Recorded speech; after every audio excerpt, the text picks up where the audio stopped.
શું તમે જાણો છો કે આઝાદી ખૈરાતમાં એટલે કે ભીખમાં નથી મળતી, તેને લોહી આપીને ખરીદવી પડે છે?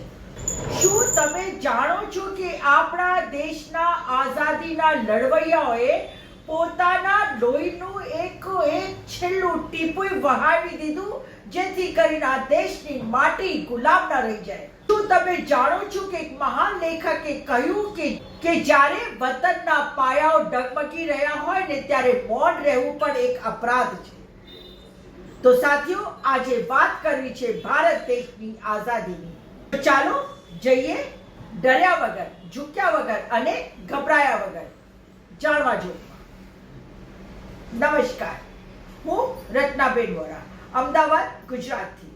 મારા યુટ્યુબ ચેનલ જાણવા જોગમાં આપ સૌનું ખૂબ ખૂબ સ્વાગત છે. આઝાદી ખૈરાતમાં નથી મળતી, તેને લોહીથી ખરીદવી પડે છે.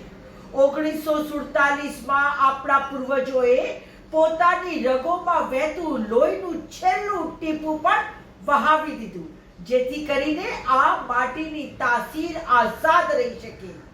તેમણે નદીઓમાં માત્ર પાણી નહીં પરંતુ પોતાનું લોહી વહાવ્યું છે. અને આજે આપણે આપણી જ આઝાદીને હપ્તાઓમાં ખતમ થતી જોઈ રહ્યા છીએ અને આપણી જીભ પર તાળું લાગેલું છે, આપણા મોઢા સિવાય ગયેલા છે. એક મહાન લેખકે કહ્યું છે કે જ્યારે વતનના પાયાઓ ડગમગી રહ્યા હોય ને ત્યારે સાહેબ મૌન રહેવું પણ એક જાતનું અપરાધ છે. આજનો સૌથી મોટો સવાલ એ જ છે કે શું આપણે લોહીનું એક પણ ટીપું આપ્યું નથી દેશની આઝાદી માટે એટલે આપણને તેની કદર નથી? શું આપણે એટલા બધા અહેસાન ફરામોશ થઈ ગયા કે જે લોકશાહી પર આપણને ગર્વ છે તેને આપણી આંખોની સામે જ મરતી જોઈને પણ તાળીઓ પાડી રહ્યા છીએ? સાંભળો, નફરતની જે અફીણ આપણને સુવડાવી રહી છે ને તે આપણને અંદરથી અંદર ખતમ કરી રહી છે. ધર્મ, જાતિ, ભાષા, શહેર, પ્રદેશ બધાના નામે આપણે નફરતની દિવાલો એટલી બધી ઊંચી કરી દીધી છે ને કે આપણને આપણી જ ગુલામીની બેડીઓ હવે દેખાતી નથી. આપણે નફરતના નશામાં એટલા બધા ચૂર થઈ ગયા છે ને કે આપણી આવનારી પેઢીઓનું ભવિષ્ય બરબાદ કરી રહ્યા છીએ. જે આઝાદી માટે હજારો લડવૈયાઓએ ફાંસીના ફંદાને ચુંબન કર્યું હતું તે જ આપણે આજે નફરતની ભેટ ચડાવી રહ્યા છીએ. મારે તો એટલું જ કહેવું છે કે ઉઠો, જાગો, માત્ર 10 સેકન્ડ માટે પોતાની અંતરાત્માને ટટોળો. તો આપણી લોકશાહી ખતમ થઈ ગઈ ને તો આપણી બધી જ ઓળખ અને આપણા અધિકારો બધું જ માટીમાં મળી જશે.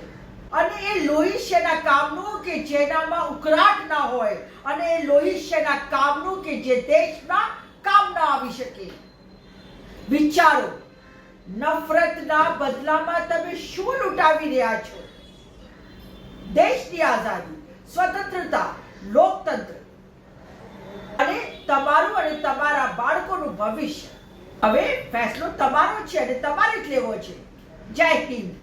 આ વિડિયો દરેક એવા ભારતીયના ઘર સુધી પહોંચવું જોઈએ કે જેની આંખોમાં આજે પણ આઝાદીનું સ્વપ્ન જીવંત છે.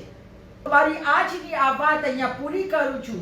આપને મારી વાત પસંદ આવી હોય તો મારા યુટ્યુબ ચેનલ જાણવા જોગને સબસ્ક્રાઇબ કરો, લાઈક કરો અને શેર કરો.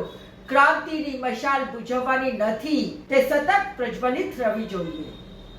એ જ સાથે આપ મને ઇન્સ્ટા, ફેસબુક અને એક્સ ઉપર પણ ફોલો કરી શકો છો. નમસ્કાર.